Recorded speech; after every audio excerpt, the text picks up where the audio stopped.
Merci beaucoup. Merci na balandinyo sur l'émission Yoka Peple. Merci pour la confiance, la fidélité. Bo pesa biso bo zara tellement belé au Gambara biso. Bo continue toujours à consommer émission na bino, émission Oyo. Et ça là vraiment pour na bino. Le autre yamba bino moko ya basali ya Nzambe, moko ya ba prophète Oyo ba sala musala kitoko Oyo ba osé ya Nzambe na bosolo prophète Gédéon Mbungu. Donc moko ya basali ya Nzambe na République démocratique du Congo, la lumière du monde. N'est tombé tama solo sur la spiritualité et sur la délivrance à yanu la biso malem beto yeba eloko nini ezalaka na kati ya délivrance pe na kati ya spiritualité déjà sur notre plateau. Bonjour prophète. Bonjour maman Nassi. Bonjour prophète. Oui nangolo Nzambe savoir. On a présenté mais tu borota la biso peut-être au baye bioté au ikomi présenté prophète azanani a utawapi aza église nini. Ok, merci beaucoup. Une big salutation à Batonio Sobaso Kolanda Biso partout dans le monde. Zambalola Pambola Biso. Ngai prophète Gédéon Mbungu. Naza responsable de l'église Lumière du Monde, cité de la délivrance et de la sanctification. Ici en RDC, Presma Kitasa dans la commune de Mongafula. Ok. Donc c'est un peu. Na musala nzambe obotami nango to ba commission to osali yango kaka posala. Merci beaucoup. Parce que batoyo bazoko koma nde bazo memela biso ba mbeskade na musala nzambe. Parce que ngana bandi musala nzambe kala. Même église onga na okamba le lezo kende déjà na 12 ans. C'est-à-dire erna accepté Christ comme Seigneur et Sauveur na bandi ko servir nzambe. Dans un père spirituel oyo abimisanga oyo abatizanga pe oyo arodonanga kaka moko wana na pesi mbote évêque Théophile Bambakana aza toujours en vie na pesi mbote belé biso to alwa bana nyokate parce que il y a beaucoup de serviteurs de Dieu ozo mona zote yazo ko travailler mazana tata molimo te donc mutu abimisa yazo ebanate et si ka utele zo ebanate origine na yezo ebanate donc c'est un peu ça. 12 ans passés, et là, qui sont trop jeunes par rapport à l'élo. Oui. Est-ce que c'est facile que ça ait l'ensemble na l'engue bongo que bandon ça ait l'ensemble. Aux accords na doit prophétie au monde akolotaka après ton okoli au koli siango soit ezaki ndeni. Bon, Nzambe est rapone moto. Okosala na ba capacité mosote. Mais est ota la fardeau pe charge o ezoko mata yo kamba batu. Nzamba ko kolisa ba capacité katina yo parce que mutu azaka na ba don spirituel katina ye mais za ba don mususu za rétouffé soit et se manifestera et c'est ka impactation pour na koyeba ko impacter ba don spirituel ou za katina mutu ozomona donc c'est un peu ça raison pour laquelle il faut avoir un père spirituel ou akoyeba ko orienter ou akoyeba ko enseigner yo ou akoyeba ko kotisa yo na affection ya prière. Très bien. Parce que erozo kota dans la profondeur des prières, écoutez les messages ba grâce ya nzambe o zakati na yo, ba don spirituel na yo ko sala dévoiler. Nde na ndé ko servir nzambe, na botama na prophétie. Donc ce sont des dons o nzamba talité mutu azo salelanga, c'est un serviteur de Dieu na batebele, na kotika aveugle té, singena fungole misu. Nde nzamba fungolanga misu par la grâce de Dieu to pesa rapé ba message, to prophétisaka. Donc c'est un peu ça. Ok, est-ce que le parcours n'a bino beaucoup tapé la difficulté? Oui, la difficulté ça la révéler surtout na ebandelia ministère et ça la vraiment facilité. Et ça la vraiment facilité parce que so benga maté ou ko résister té. Ozomona.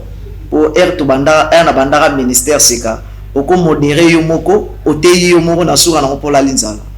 Parce que vous avez un bana mike même offrande pour nous soutenir le ministère azate. Donc ne bandeli c'est pas facile. Raison pour laquelle nous sommes en salle ensemble belé ou ba mikomisa ba pasteur. Bazo ko capacité ba ke simba ba kisi à cause à moni ba souffrance yeli abi ngana cause na 10 personnes te sengena koma ko atteindre ba 300 ba 400 personnes. Ake ko zoba kisi pour ka bando sala ba foule pour ka bando tondi sabatu soit ake ko collaborer na ba maître oyo ba collaborer na batu pour na ba yaka na ba témoignage à lokuta ba makiona pour que ba makiona wane bendela ka bango batu osomona sikwa tembo manger na kil timoko zo dépenser moins 500 $300 ana moi 3 4 personnes ba ko leka pour na ba témoignage à lokuta ba témoignage à lokuta nezo bendela e bato e kuna miracle salama nzoko kende bo archifo azolia bato bambongo, ce sont des aventuriers o baye ko boma vraiment l'œuvre du Seigneur. Mais c'est comme si le prophète beaucoup moins belé pour y ont des autres foot net na Congo to linga prophétie to linga basa ko la pour la biso et comme baza ba pasteur peut-être comme ka prophète docteur différence en vous rendre ba pasteur ba prophète apôtre ba docteur et comme rendre ni ils ont ba dons différents ou bien mo mi peut ça ba kombo. Bon eza complexe oyo basal na Nzambe belé balati parce que prophète na pasteur basaka le moko basaka ka grade moko parce que toi na 5 ministères. Tous en a pasteur, tous en a évangéliste, tous en a apôtre, tous en a docteur, puis tous en a prophète. La différence c'est Zali, la misala. Bon, différence c'est Zali par rapport, il y a un ministère d'Engue Zamba Bengeli Moutou. Vous savez, Moutou Mousso a cause à la aza pasteur ma prophétisara. Moutou Nyon sauté ou ya prophétisara ndaza prophète. Vous savez, pour être prophète, c'est-à-dire au Sengelo Zala na ministère ouana, parce que don ya prophétie za don. Oui. Vous savez, donc être prophète, c'est-à-dire prophète aza mutu interprétaka makomi na Nzambe. Azo kota dans la profondeur. Donc azo décortiquer ngo par la révélation. Très bien. Vous savez, donc c'est un peu ça. Mais prophétie est don. Prophétie est don. C'est un peu ça. Donc il y a si je n'ai vu sur l'autre de la spiritualité. Spiritualité est nini, ça doit plutôt définir un mot. Merci na batunyo so bazo kolanda biso partout dans le monde des ambalola pambola biso. Donc, big salutation à mon partenaire, le boss Osea Kita, Azo Rolanda Bisso. Donc, spiritualité, maman, autour spiritualité zanini. Merci beaucoup pour la question. Question malam ou sengeli batunyo, ce sengeli baïba. Spiritualité est très important dans l'ensemble nyon so baïba yango. Parce que spiritualité est ça elo comme moza mutuya. Et ça elo comme moza mutuya. La spiritualité, c'est une démarche intérieure. Donc, où est-ce destiné Moutou na vie spirituelle pour que aille bana ko avancer et qu'on comprenne de certaines réalités où est lié à la spiritualité. Très bien. Donc, et c'est que les Moutou nyon so aille ba spiritualité parce que toi on a deux parties à spiritualité. Bilo rebelle za radede. Magoto ni question anate, hein? Donc on a eu la question donc monsieur Césaré au komati wana na koyeba ko décortiquer. Donc mutunyo so azana droit to mutunyo so abotama na spiritualité na ye. Non. Ou so to kuta na ngo to sala choix ce qui au komi na conscience. Mutako ko botama na spiritualité te. Mutako botama na spiritualité te. Spiritualité ba apprendre ka yango en plus et yak. Et ya na momani. Bon et yak er moto ayebi ko se discipliner. Osomona ayebi ko se discipliner donc azo ko respecter loi de la nature. Donc azo kota dans la profondeur des prières, en plus azo yeba ko se maîtriser, azo landa enseignement spirituel, ndezo ko lisa pe spiritualité na ye. OK. Parce que Bible lobi mon peuple périt par manque de connaissances. Et ça n'a pas de belé ba bunga cause ozanga boyebi. Esengeli kozala na boyebi nde na lobaka soko zo bondela na désordre diable pas bonde son na désordre comment dire na désordre comment dire la mingi to zo yeba to zo batebele bakatisa ko bondela mingi nde bandoki ba olonga yote non oko bondela pe mingi me babeti ombaso osomona donc c'est un peu ça. Donc la prière a des directives, la prière a des principes à respecter pour que votre prière soit exaucée. C'est que faut toujours dans muto azo kamba, c'est important. Faut en guide spirituel, c'est très important comme père spirituel. C'est très important il va orienter ndeni no ko sambela. Parce qu'il y a na belé ba ko sambela te. Osomona parce que Bible lobi soko lingo sambela kota na chambre na yo kanga porte bondela ensemble yo kana secret. Et sa porte ya chambre te. Chambre ngo yango moté mano sengeli ezala disponible. Et ça na moto muso ko sala za na église mais ba penser les anda. Raison pour laquelle nous les pasteurs RTT akatoba je parle à quelqu'un. C'est-à-dire batu ba ko sala 50 mais je suis venu pour quelqu'un. Ba mo personne. Tu es pour na batu nyonso.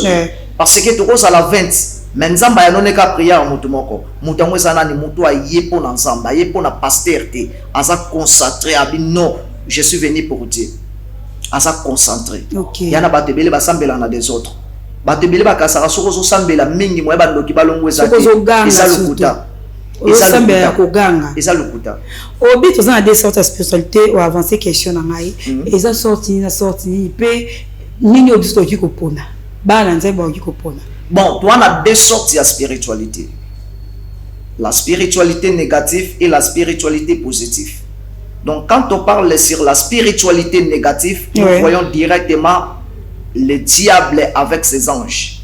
Et sur la spiritualité positive, nous voyons directement Dieu avec ses anges.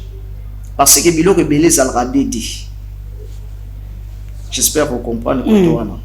Donc, c'est-à-dire, toi, on a deux spiritualités. La spiritualité négative et la spiritualité positive. La spiritualité négative est la spiritualité au bando qui va pratiquer, qui va magicien. Vous savez, les magiciens va pratiquer, il faut sacrifier, tout ça, tout ça, comme ça, pour que va régner, la richesse, prospérité, tout ça, comme ça. Parce que nous, les chrétiens du christianisme, nous, les enfants de Dieu, les gens qui ont accepté Jésus-Christ comme Seigneur et Sauveur, nous avons aussi une spiritualité à pratiquer. C'est-à-dire, maîtrise de soi et sengele zala. Maîtrise de soi et sengele zala. Et sengele ou apporter la fruit de l'esprit. Il y a une spiritualité dans le ensemble. C'est très important. Mais ce qu'on dit pour atteindre négatif ou positif, na o mabe o yaka misu ba yebarate. Nous avons l'église mo sambela za ngo ya bondo ki maza subula yebi pelo ote. Bazo sambela prophète ngo soit pasteur maza misala mabe parce que on doit découvrir, il faut ba na nzambe ba sala nini. Bon, il y a un to lobela. C'est-à-dire faut aller trop spirituel pour qu'on ba comprendre que si ko zali eza nzambe to eza nzambe te. Parce que Saint-Esprit a lobela yo. Bible lobby, le Saint-Esprit lui-même rendre témoignage que vous êtes des enfants de Dieu. C'est-à-dire, ce que vous allez connecter par le Saint-Esprit de Dieu, le Saint-Esprit a côté les état d'âme yabatu, même état d'âme ya pasteur wa kambarayo. Même basini yabato basale la ranzambe na ndenga solote basini ezali. Au mona pasteur wa sale la nzambe na ndenga solote ozala orgueilleux. Et belé bazala na bazaba orgueilleux. Au mona bona ba réseaux sociaux, ba osala ba mentir, tout ça de sorte comme ça. Dans son lobela appelle ça mutu prophétie, azo ganga. Dans ce cas, il y a des gens qui ont des bango. Ba jemoko ya bango na bango. Osomona. Nzamba zotali sango bimakana mobali ya bato. Donc professeur ko pesa mabongo te. Babilo eza babilo mo monter. Babilo mo eza monter. Mais yango mteza mo mingi mikolo, yango mteza yango ba sœur ba frère bazo ngana ba église bino bato bombi mona ke boza vrai. Bosera nzambe ya ndenga solo. Elo ni boko sala po bobikisa bana nzambe bolongola bango na ignorance wana ko kendra bisika bongo ni bino boko sala. Bon balongo la sentiment. Bana ensemble belé balongo. C'est comme si bongo nde bo gagner bino. Oui, c'est ça. Dans un premier état ba gagner biso. Parce que bana ensemble belé balingi akilo sambela na église où ils ana bato belé. Osomona. L'église belé mona wana ebeta ba plein sur 100%. Nakolo ba 90%, donc eza ba synagogue de démons. Ba pasteur ba benda batu bétoile ba soko utiliser ba chance ba aura ya batu. Osomona. Donc c'est un peu ça, c'est-à-dire eza non kate soko sambela na église au boza 20 bete bo 50 personnes de zambazate o resika na butu de zambazali. Mais yo so lande sika mo boya prestige te pasteur na biso na chaîne de télévision, pasteur na biso tambola na cortège. O tambola na cortège maza nzambe te. To bobeta masobo ba monde spirituel. Monde ngo bino ba prophète boko makabokendaka. Ezalaka nini ezalaka na nini. Pe po koma ngo omona ngo kenda ngo fozala nani. Bon, monde spirituel ba kenda ngo par volonté te.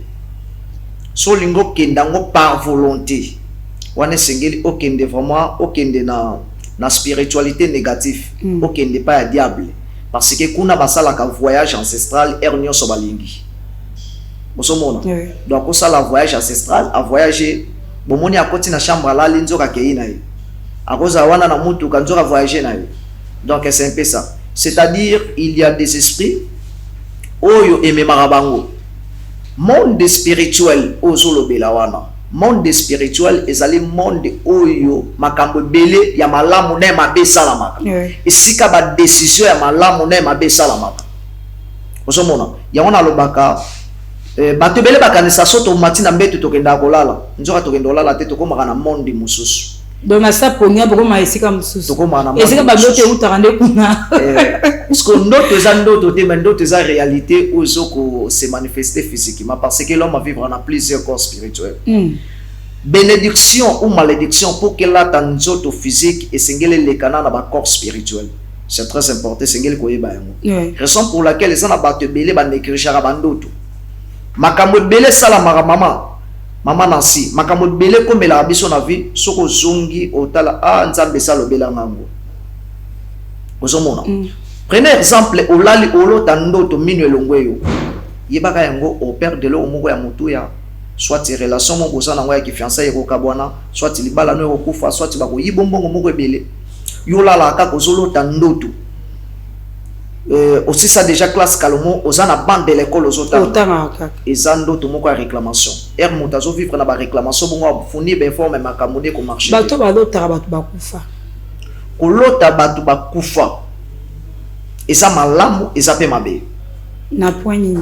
Bon, na point par rapport au kolota ndekono mo bakufa zolanda yo soit ayo benga yo biso tokende directement so ke yo kufi osomona pe yana bato mosusu babika na hôpital ndengwana alali boye esprit na yebimi abandi ko kende bandi okenda kutana mama banga kufa ebisi nzelo so kende nzela mabe zonga soit tana ona no kokite zonga bazongisi azongi bo alamoki na bandi okende place mo boye tala boye jo akuna diaba minga ngabanda ko bunda na pona pema bazolandela nzoka koma dia après akufa mais nzamba permettre te akufa bazongisi mais là sikuna mutu muso akola la zolota ndoto ndekone mo akufa makomo ya luka sale mabe soit batu muso ce sont des sorciers pe ya ba famille muso akola ta ndekone alati mutu elongi ya mutu mo akufa akomi ko ko tourmenter yo na butu akomi ko menacer yo sur le plan spirituel.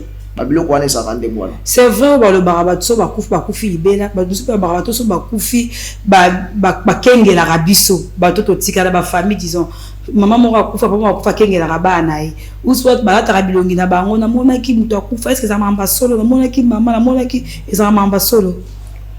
Merci maman ezala mamba solo ezala makamba solo parce que soki muta kufi na âge na yete net ngande na zaboye nzamba bongisi ngana kufa na 80 ans et tomber siko na komi na 50 ans soit na komi na 40 ans balenga na kufi na sorcellerie yebaka esprit na ngai koma era na komi fazer esprit na ngai komi fazer yeko moyenga ye komi koyenga yenga bato musu wa bako bando monanga osomona siko bato bazana misu mibale bato ba pratique ka magie ya nécromancie bana capacité ya kanga esprit na ba komi ko utiliser yango osomona ba komi ko utiliser yango raison pour laquelle le monde a basango so muta kofi ba kendo sala ba cérémonie pour na ko yeba ko kanga pe esprit ya mutu wana pour que ya lisusuté pour que mutu soit utiliser yango te osomona raison pour laquelle ba sala ba messe pour na ko protéger esprit ya mutu wana donc c'est un peu ça. Merci beaucoup. Après tout, image, il y a lumière du monde, il y a prophète, tout une question. Prophète, il y a une personne qui a une spécialité dans les années dans le bon, dans ma casse, na délivrance et la prophétie. Délivrance na prophétie. Oui. Donc, l'église, quand on a au monde, ce pasteur Aza, est un prophète et comme prophète à côté, il y a sakola. Ma groupe de prière, il y a qui bon. Mais le lot, bokoma, il y a un prophète, il y a un pasteur. Yomoro nyonso ba prophète c'est comme si na kabazaka na l'église té bazala de koya ko prophétiser na l'église mais on dirait mamba ngo changer té makambo changer té bon ou soit on a pasteur on a don roté on a pela don prophétie eza na bato muso pe bazande ngwana asa pasteur mazana don prophétie muso pasa prophète ma prophétisa pété ouais ngana ebi mutu muso ba benge prophète mane na don prophétie asa prophète ma prophétisa na été ouais moi mi bambine kombo bon muso ko bamba kombo te as ba ordonna vraiment prophète na biboyi prophétie eza don osomona prophète eza ministère oui osomona donc mutu muso ko za la prophète mazana don ya prophétie non pour prophétiser aux aka prophète non c'est ça mutu muso ko za la porte ma prophétise mazana don ya prophétie mutu muso ko za la pasteur mazana don ya prophétie mutu muso ko za la docteur mazana don ya prophétie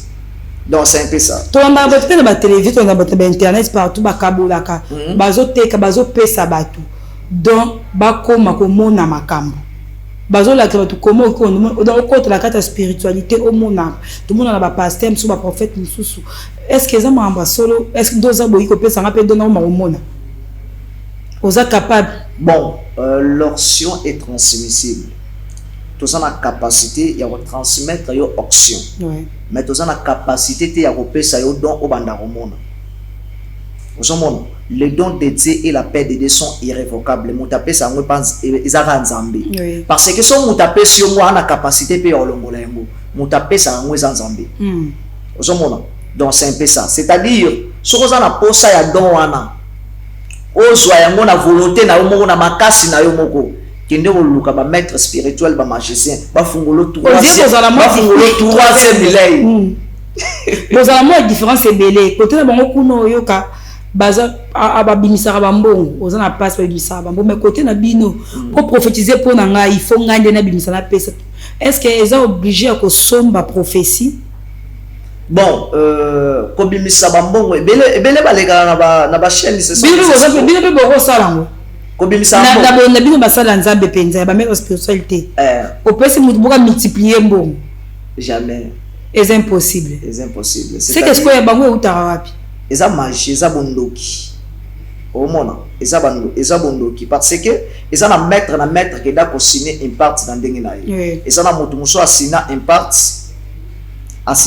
na basi misato moi ce soit comme na zemi melongwe moi ce soit comme na zemi melongwe c'est-à-dire apesa ba morne nde ba pesa numéro wana sala ba multiplication ya mbongo osomona ngana yebi collègue ndanga moto bandotanga na ye na université c'est-à-dire collègue wana aibisanga numéro wana basango mutu bapesa ye mais na vite basango baza bato bakisi mais baza na ba connaissance ya bakasi na côté kuna ça côté kuna merci beaucoup mais yende nga betelanga abisango basango baza ya sorte belé tout ça basango baza ba sorte oui nga critique ba religion te c'est-à-dire moi j'aime toutes les religions donc nga critique ate mais na obetande le solo o ndeko wana ibisanga bi sango moko apesa ye numéro wana pour que anyoka makate afanda pia kate yeto bandoza na yeso to fai na ye atombolize le bois ki likolo sokalo asalaki prière $50 ebima $50 ebimi abwaki bazel likolo le reste o etikala naka o ekoya na maboko na ye so ba 50 so ba 20 ebimi pe mais ce qu'on va nous ça la soit bimi sinde ngwana fo akweya parce que banda ko benda yi pourcentage ya makila akoma na vertige wala ni colonel viezo benda oui colonel zo benda na yana bato musope bandima ben parti moko ndengwana donc soit sali multiplication ba benda ke pourcentage ya makila donc babilo ko wana nyonso za vraiment na tinate na moto yo azaki na monde wana azaba bezesko akota sela nzambe est-ce que ozaka na domoko ya spiritualité wana et comme na ndenge malamu to a perdre nyonso avec Dieu tout est possible donc comme on a don ya malamu Osomona, Bible le dit si quelqu'un est à Christ, il est devenu une nouvelle créature. Les choses passées sont passées et toutes les choses sont devenues nouvelles. Donc comme mutu ya sika. Elo nga na banga bata bakisiti. Yango wana parce que na ministère nanga batu ba olanda nga ba fidèle église, ba partenaire église nanga ba zolanda. C'est-à-dire na ministère nanga si je me trompe pas 4 personnes déjà onzamba sali na nzela nanga. Bazaki maboma misu bakendo simba ba portefeuille magique et créer là bango ba désert ba yepé to landel bango ba prière ba zongi pe normal dikana tunaki dikambo okima ke mwambango afato kota na délivrance makambu ya ko avant ko mona bino ko futa makambu so ezana na mai mona mai ya 1 litre bo oteke na biso bambonge belé est-ce que eza normal to somba ka prophétie eza normal to somba ka délivrance eza normal to photo pesa mabonza na volonté na biso pour ne ba ndaka nzema maboko pamba te ndimo mo otile biso na ba prix eza normal ba prix ya ba mai ya ba mai bon babiloko yango na yebisa yo ezobebisa musala nzambe osomona babiloko yango ezobebisa musala nzambe omona mai moko te mai ya faya mai yo $10 mai yo $20 mai yo $50 mama toleka pa okime mo voani ozobanga toleka pa shwa obanga pa ka na so biso batu wana o ba pratika babiloko wana ce sont des voyous ozomona soko chrétien bango bakoma otinda bato bakale yo bamenace yo baza na bakununa na bango bazaka na bacriminel na bango bopérara na bango. Ce sont des bandits bazingama na bavoyou. Babandi bavoyo tongo kotongo bibi bokome ebele basala nzambe baprofete boza ebele en tout cas nzambe osela beza bato ebele bazosela mosala na ye mais toi ba problème aka ebele na mboka bozo ko résoudre te parlons de kuluna ti lelo oui kuluna ezo continuer bana mike bazo beba kuluna toke ba criminel kuna parlons même pas okomo sala cop ozo banga ba ocho misu ba okotela effort ni bino bo mona ba ngote na spiritualité na bino ke bazala rabo bazong sa foto sala bo c'est comme si bolobe na rangote ochaka ngona mabonde lite po ezo continuer toujours na ba pays mususu obeti tout ba mboka mingi tokenda ba bara mboka na bali mamba osambela mais c'est comme si ma bengo ezo ko améliorer tandis que tout ba sala nzambe bele. Bon maman nazana projet mona komaki ya koyeba ya ko garder ya ko cadrer ba jeune net similé onga na fandi na monga fula parce que je suis na ya Kisensu na botami na Kisensu na kona Kisensu mais ndako pe église ona okambeza na monga fula c'est-à-dire natala ki ba vie ya ba jeune belé surtout ya ba moto na kuta bango aza montar na kuta ye aza nesika ofanda te mais jusque là aza rapeka fazer ba pese moto ya contrat bato aomosa ba vantibu ba botoli ba vina bango ekendeka ndengo wana komela ba masanga tout ça comme ça c'est-à-dire soki lelo mboka na biso ezoko kende boye na ba pasteur tozoko contribuer na perdition ya mboka na biso. Pourquoi ezana ba pasteur belé na Congo o baza ba millionnaire baza na capacité de cadrer même ba jeune. Donc fait qu'il y a moyi moté qui est la physique moye éducation éducation mama boza mama moyi moté oui que église ezesika ya éducation pe osomona donc toza ba indicateur ya masse osomona donc esengeli to contribuer un plus na mboka na biso oui mais biso to contribuer à surtout église de réveil ba pasteur belo mona wana ce sont des millionnaires mais bazate ne loko monter basalaka pour na mboka na biso Congo l'église catholique église kimbangiste bon maman tout ça bongo mingi te mais ba fidèle bazo kolanda biso bayebi ki est prophète Gédéon azaka na biso ndenge nini osomona azaka na biso ndenge neti lelo na kuta na frère moko c'est que na quand tu es prophète c'est que ba kunu ba criminel eza en autre kibondo ki te ande ko zanga babilo muso eza ko sanga muso esanga minina envoûtement osomona sikoyo soki biso ba pasteur tosali iloko moko ya koyeba ko cadrer ba jeune o recruter ne fils kata 20 jeunes o baza ba kuno na soit baza ba voyou o cadrer bango pesi bango formation pesi bango musala soit ba la na église ko ti ba retraite ba prière o pesi bango misala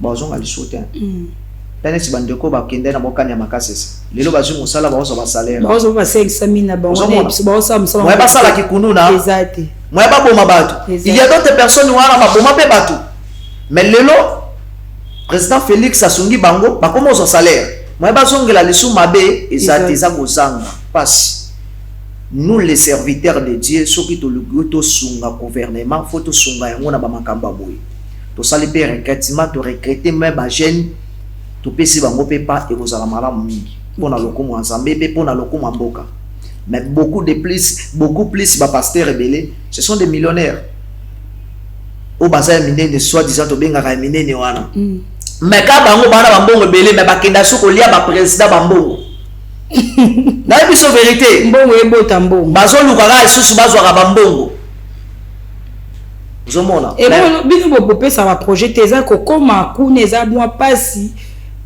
ba papa wana bazana bakale belé pona koma kuna c'est qu'il faut betaka na bango c'est que c'est vrai ba conflit comme entre bino basana na nzambe za mamba faut betaka na bango misope bazana ba na ba loge na bango bakota c'est qu'il faut ça la mutu a raison na bango pozo branchement so za mutu a raison na bango te mozo branchement exact. Ok, merci beaucoup pour la délivrance de la délivrance et puis ça biso délivrance ezani donc définition de définition et délivrance. Ok, merci maman Nancy. Délivrance ezali action de délivrer ou de libérer quelqu'un. Il y a que libérer Moutoumou Boisa au Kangama.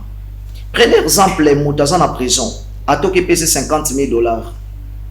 Et aux vraiment d'importance c'était pour naïe parce que il y a ça pour sa libération.